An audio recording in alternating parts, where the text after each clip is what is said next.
Hi folks, Pete Lane. Come along with me as I tour the exhibit hall at FCB 2018.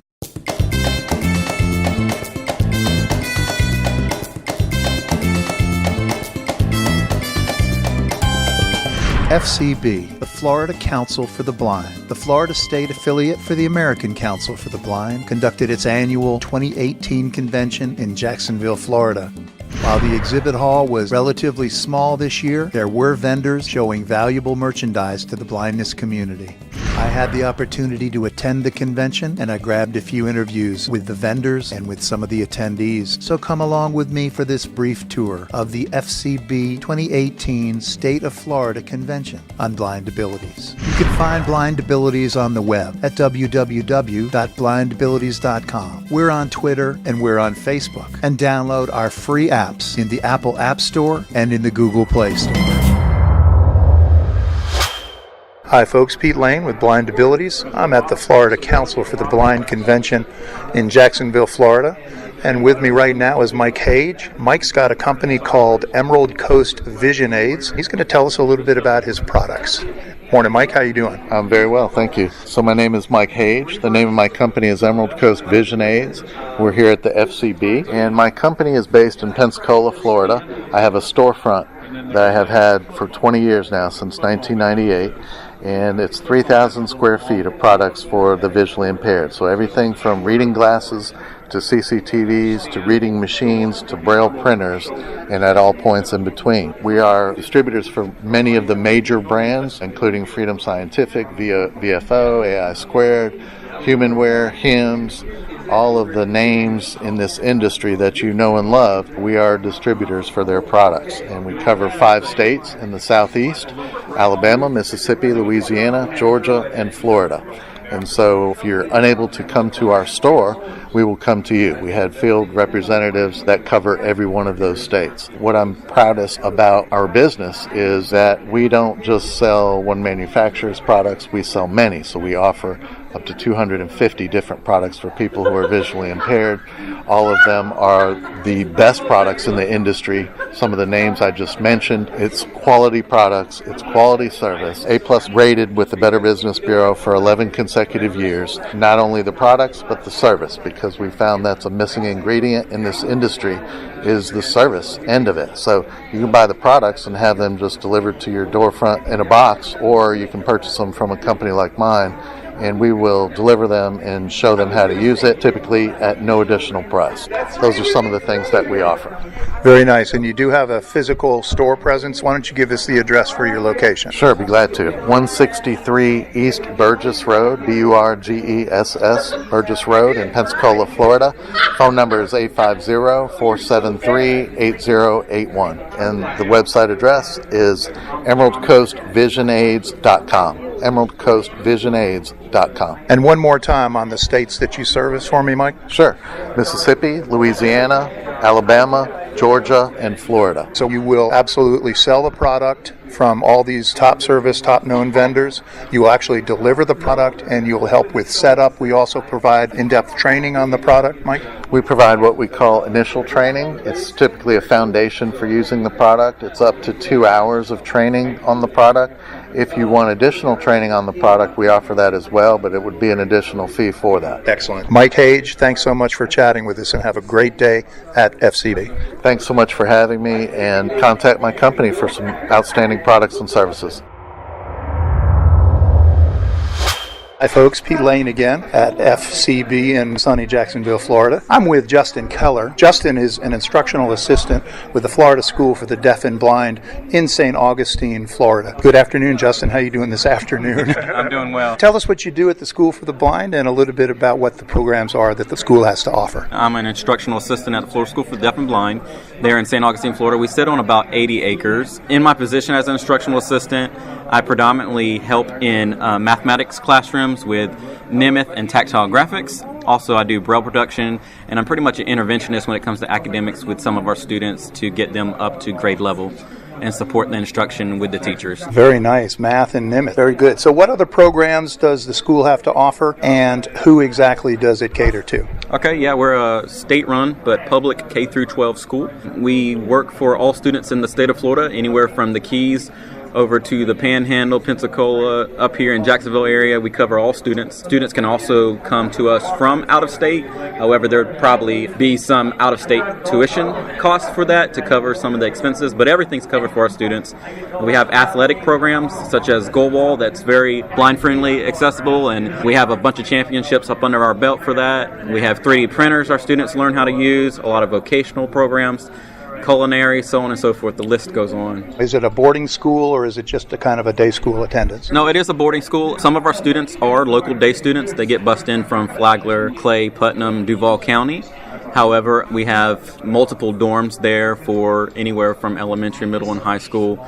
Girls, boys, deaf, blind, spread throughout the campus so students can stay there as well. The campus is in St. Augustine proper, is it not? It is. So is it down in the old city area where excursions and day trips can be, if you're traveling with your cane, for example, or your guide, you could go out and actually see some of the old sites of the city?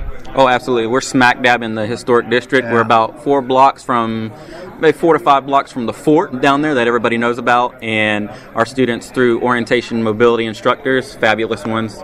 In fact, they'll accommodate and assess the students' mobility skills and be able to take them off campus and eventually give them passes where they travel independent.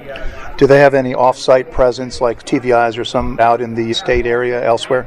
We do outreach for local counties to support instruction in those counties. We send some of our staff members out to do that and also work with local school district TVIs to support their instruction as well. So it does have a public K through 12 presence, but also for adults who just need to learn their blindness skills and independent skills? We go all the way up to 22. Students can stay there until they're 22 years old, and we help support some of that career ed and vocational training, and then we just refer them to Division of Blind Services, particularly the Conklin Center down in Daytona, to learn some more skills as they become adults. What about for transition age kids who are moving up out of high school to college or the workforce? Any particular programs that would cater to them? We try to get our kids prepared before they leave our facilities to get ready to enter either into the workplace or secondary school, such as a college or university in the area. So we support them in that area, but that's more of a Division of Blind Services skill set that will take over from there. Right. On a personal note, Justin, what advice would you have for a transition age kid, blind of course, who's about to graduate from high school and is considering moving on to the workplace or to college? What advice would you give them? You know, this might sound a little harsh, but as a visually impaired person myself that went on to higher education, one thing I would say is you have to know your limitations, but don't allow somebody to set those limitations to you. You have to discover them. Keep pushing yourself and keep rising above those until you finally reach your wall. Excellent advice. I'm compelled to ask, where did you go to college? I went to Flagler College in St. Augustine, Florida. Thanks, Justin. We've been speaking with Justin Keller, an instructional assistant with FSDB, Florida School for the Deaf and Blind, located in beautiful Old City, St. Augustine, Florida. Thanks a million, Justin, for chatting with us. All right, thank you so much. This is Cheryl Spencer from Blind Abilities at the Jacksonville ACB State Convention, and I'm here at the Guidelines and Gadgets booth. Barry is going to tell you all about his product. We import a lot of products that we find on sourcing relationships with companies in the Far East. Our goal is to find products that are real simply, they are useful to blind people because they're easily accessible. That can range from a variety of leather products, bags, purses, computer cases, waist packs that you can carry a note taker in, to unique electronic items like for iPhones, finding, for example, the headphone adapters if you use an iPhone 7 or 8, but also that charge your phone at the same time. I'm always looking for things that basically nobody else carries. Sometimes it's something like a lighted cane tip that actually sparks as you roll it at night. We keep trying to source between 50 and 100 products a year. We do a number of shows, probably 12 shows a year, because I like doing conferences where people can see stuff. I get a little worried about mail order these days because, quite simply, when we've done it over the internet, customers want to see what they're buying or feel it. And the problem is quite simply that sometimes when you're doing with cutting-edge new merchandise, if you haven't sort of felt it and got a sense of what it is, you're more likely to return it. So that we have sort of a weird philosophy in this age, which is a customer basically can place an order by phone. but I want to talk to them to make sure that what they're buying is what sort of works for them. I tend to have a philosophy that nothing in our company should be more than $100, and 80% of our products are $50 or less. We do have a catalog, which I send out to people. We don't do a lot of advertising because I prefer to sort of show stuff to people when we're doing shows. I spend 6-7 hours a day on the phone with people. We have been very fortunate, and I've been doing this for about 20 years, but it was a previous company. But in the 6 years Guidelights and Gadgets has been involved, we really have developed a customer base that, I mean, people come back to me 6, 7, 8 times because they get something, they like it, it's something unique. And so, yep, people can find us. Our website is Guidelights and Gadgets, all spelled out, AND.US. The catalog that's up there is not always current because all our merchandise changes every month because we're constantly bringing in new things. Like we'll carry, for example, right now, I like Apple AirPods, but I'm appalled by their price. So about a year ago, I said, all right, we're going to go test out 10 or 15 different models of AirPod knockoffs and find things that are, some of them are as low as a third of the price, some of them are half the price, but I want them to have enough quality that people aren't buying a piece of junk. In other words, we also have recently started carrying a whole line of, I will call them specialty watches. We've had a couple exclusives on Braille watches that we are the only importer into the U.S. of them. A pocket watch being one of them, which I'm really excited about because there are so many people over the last 5 years who have asked me to find a really nice Braille pocket watch with a chain that's reasonable, which is $50, and that works out pretty well. We actually are also carrying a really neat quality combination Braille and talking watch that's actually $50 as well. That doesn't require you to stick a screwdriver in a position to set it.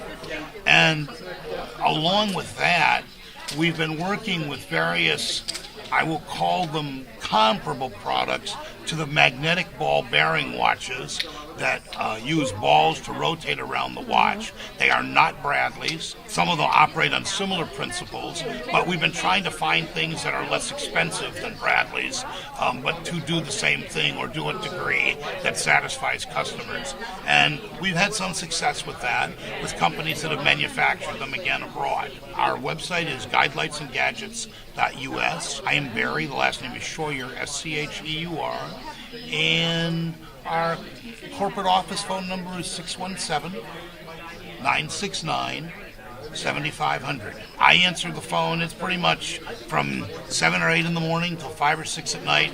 If people call and I don't pick up, I'll get back to them within an hour or two. I'm supposed to be in retirement, but it's not looking that way these days. I mean, I said when we started this about 5-6 years ago, I thought I was retiring from practicing law. It hasn't quite worked out, but we love doing it. We love finding new products. Look, that's the joy of doing it. You don't do stuff like this unless you enjoy it. Exactly.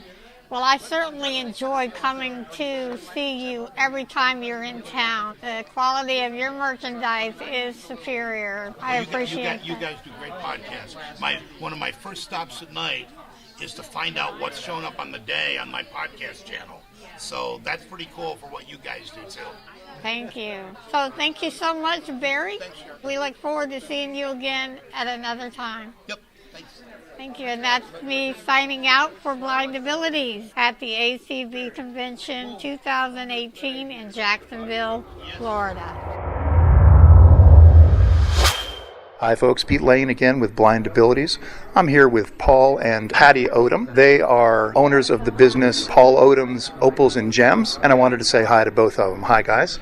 Hi. Hi, how are you? Just wonderful. Tell us a little bit about your company and what kind of products you sell. We have all kinds of natural gemstones and especially opals. My husband Paul has been cutting lots of opals, and he makes and sets the jewelry, and we love coming to all of the visually impaired conferences because we allow everyone to actually put their hands on it and try it on. And I know if you go to a Zales or a jewelry store, often all you see is the glass, and you don't have the ability to actually put your hands on it. I'm going to let Paul tell you a little bit more about what kind of gems we have, but he's the mastermind. Okay. Well, my wife, Patty, is very modest. She taught children who are visually impaired and blind and taught Braille for many, many years with Orange County Public Schools in Orlando. And then she got me involved with the various organizations. What I realized really quickly is that the blind, like anybody else, are entitled and want things of fine quality, jewelry, clothing, whatever. Unfortunately, because they see with their hands, oftentimes there's not the accommodations they need in the marketplace. So we decided to provide that. And we just loved the opportunity and made so many wonderful friends and customers over the last 20 years that we've been attending all of the conferences. We try to buy our merchandise from all over the world, various estate sales. We try to make whatever repairs we need to make on estate pieces, and then we try to purchase it in a way that we can pass a savings on for a really good price, whether it's gold or silver, to our customers. They are entitled to nice things, but they're entitled to nice things at a good discount. So that's what we try to provide. We specialize in opal, black opal, boulder opal, white opal, Ethiopian opal, but we also cover all the cut and faceted stones from around the world as well. Paul, you were telling me earlier that you ran across a couple of very unique pieces in amber, and that's kind of typical of what you try and look for and provide to your customers, some unique pieces. We just recently, because of a colleague and friend of mine who lost a relative that had a very large and extensive estate and jewelry, we're cataloging it and we're offering some pieces for sale today. These are one-of-a-kind pieces from all over the world. This woman who passed traveled the globe, and she bought extensively and brought that collection back home. For instance, we came across in the cataloging before the show amber ants, and it's jewelry. ANTS. ANTS. And ants, 3 of them in the box. We priced them at $5 a piece, but the body of the ant was made out of amber. The torso was beautiful, pure amber, and the rest of the ant was just fabricated out of metal with the legs and the little head. It's just a one-of-a-kind piece, and a lady bought all 3 today and is overjoyed because she's got a piece that nobody is ever going to have anywhere in the world. And that's what our goal is. You do go to various conventions. We've gone to all of those conferences Sure. before, especially the national one that was held in the Rosen a few years back. And that was a wonderful NFB conference. National. And so, which will be coming up again, as Patty said, in Yeah. July in Orlando. Excuse me. Yes. it's just an opportunity to meet folks at a place like that from all over the world. Good. You know, all over the United States. So that's exciting too. I appreciate the chance to talk about. Oh, it's our pleasure. this Thanks, opportunity. Paul and Patty. Those listeners who are in Orlando at the NFB National Convention in July, keep an eye out for Paul Odem's Opals and Gems. We take credit cards and we take cash, and occasionally people we know, we even take checks, which nobody does anymore. And payment plans. The easiest way to reach me is by phone, and my cell is 407-497-9938. We sell almost exclusively to the blind community, and invitations for us to attend are always welcome. Excellent. Once again, I'm speaking with Patty and Paul Odem with Paul Odem's Opals and Gems. Thanks a million, Patty and Paul, for chatting with us on Blind Abilities. I'm with Doug Town. We spoke with Doug last year. Doug is with the VoteTech Corporation, and they're into voting machines. Doug, how are you doing this afternoon? I'm doing fine. Tell us a little bit about your product and where you've come since last year. Well, last year when we spoke, we were just taking input from the disability community on what kind of check-in system at the polling place they'd like.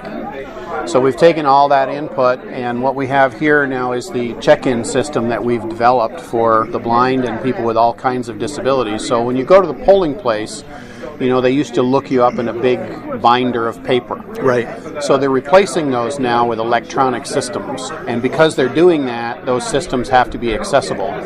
So we have spent about 3 years and a lot of research and developed the Welcome Voter Kiosk from VoteTech. So when you go to the polling place now, instead of the poll worker looking up your information and maybe getting it right, maybe not getting it right, now you're going to check your information yourself and verify that you're who you are, and that's where you live, and this is where you vote, and then the system will qualify you. If there's an issue with, like, there's something wrong, the system will notify the election officials. If it's a provisional ballot, it will walk you through the provisional ballot requirements and tell you why you're going to have to vote provisionally. So there's no more debate with the poll workers. There's no more, kind of personal conflicts, because the system is saying, well, you moved from this location to this location, so consequently you're going to have to vote provisionally. And you feel comfortable that it's accessible for blind users? Oh, it's completely accessible. Excellent. It's also accessible for folks who have motor skill issues, people in wheelchairs. In this version, the tablet easily comes off the arm, and you can put it in your lap. Describe to us, Doug, what it looks like. You're holding it here, and I'm sorry, I can't describe it. This is a kiosk, so there's an arm that comes up from the base. On the base is a laptop that the poll worker is looking at. Okay. And then there's a printer, so it prints out, once you've checked in, it prints out a label that is then given to you, and you go over and pick up your ballot. So the label is put into the book to show that you've already voted. I see. In most states. Now, every state's check-in requirements are different. Right. And then there's an arm that comes up at an angle, so the tablet that faces the voter is at a reasonable height for somebody who's standing. So it's a 10-inch tablet. Okay. It has a border around it, and the reason it has a border around it is because we don't want anybody to accidentally trigger a button or something. There are some swipe from the edge Windows commands, and so we put a border around it so that you can't accidentally get into the Windows menu. Right. It'll do multiple languages. And it does have a speech output? Yeah, it does. You can hear it. Is it through Windows Narrator, the speech? Or? No, we actually swipe right for yes. It's our own synthesizer. Instructions for your audio voter check-in. Double tap on any screen to repeat speaking. Swipe right for yes. Swipe pretty left clear for no. voice. Yes, it of course, is. you would have a swipe controls are set of activated for a headphones screen on when for you hear a beep like I see. And it leads you through the gestures, swipe up for yes, that kind of thing? Yep.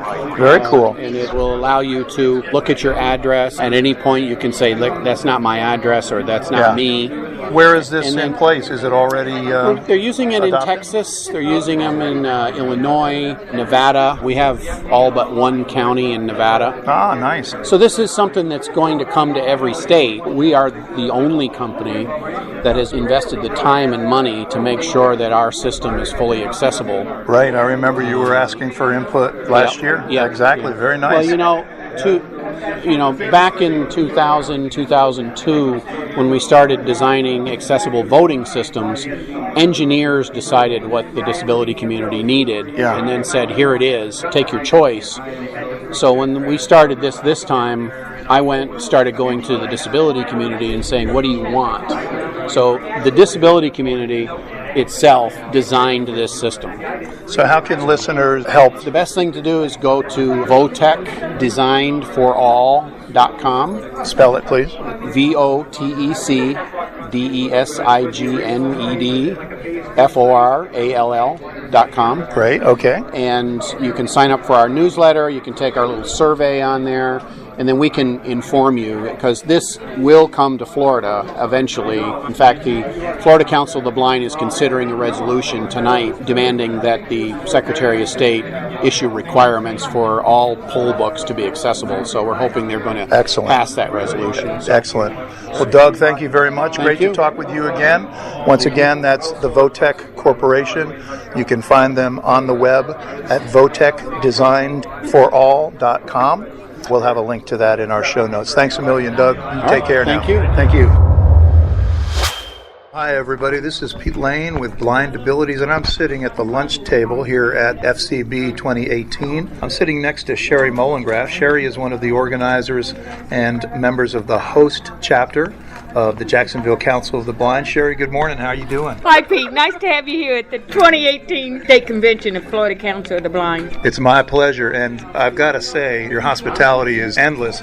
We just left the exhibit hall, and Sherry invited us over to this hospitality room, and the first thing they did is took my order for a sausage dog and macaroni salad and a drink. That's great. They wouldn't even take my money. Sherry, why is that? Well, as part of the host chapter of the convention here, since it's in Jacksonville, the Jacksonville chapter has the hospitality here, and we bring in snacks and chips and drinks and just something so people can come into the room and, meet up with friends they haven't seen since a year and just sit down and relax and have something to eat or drink. And just our way of saying welcome to Jacksonville. Well, hey, I'm from Jacksonville, but welcome to the convention anyway, right? Yeah, right. So, Sherry, have you been to a session or two already this morning, and what session have you been to? Yes, I went to the Budget and Finance Committee, which talked about the Florida Council and the budget for this year and what they have and the expenditures and the total left. And then I was at the Braille Revival League, which I'm also the second vice president, and they talked about the new Braille displays and the Orbit 20 that's out, which costs only $500 and some, which is really affordable for most people.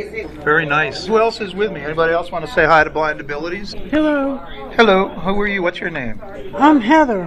Hey, Heather. I'm Pete. also in Jacksonville. Well, nice to meet you, Heather. And have you been to any sessions this morning? Yes, I went to two. The CNI dogs for the blind. Right. Very, very nice. That was the first time I got to go in there. They told us all about how to get the dogs and where to go. And then the second one I went to was how to go about getting employment after being blind. Oh, yeah, the employment session. Well, good. Anybody else want to say hi to Blind Abilities? Dave Dominic, are you down there? Yeah, I'm over here.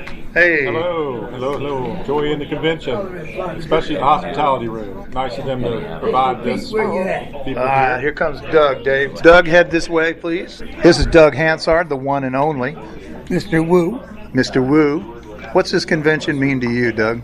This convention is a great convention. You get to meet people that you haven't seen in a while. You get to learn some things that are out there for the visually impaired that we otherwise wouldn't be exposed to. It's a great organization, FCB under the ACB, and I'm just glad to be a part of it this year. Glad that our Jacksonville Council is the host chapter here for this year. 2 years in a row, right? I believe it's 3 years in a row. 3 years in a row, right? Yeah. I think it's 3 years out of 4. Yeah. Any idea where it will be next year? I think it's going to be in O-Town next year. O-Town. O-Town. Good. Magic City. Well, good. High Blind Ability. Woo! This is Pete Lane signing off from sunny Jacksonville, Florida at the FCB 2018 convention. Sherry? Thanks, everybody. Take care.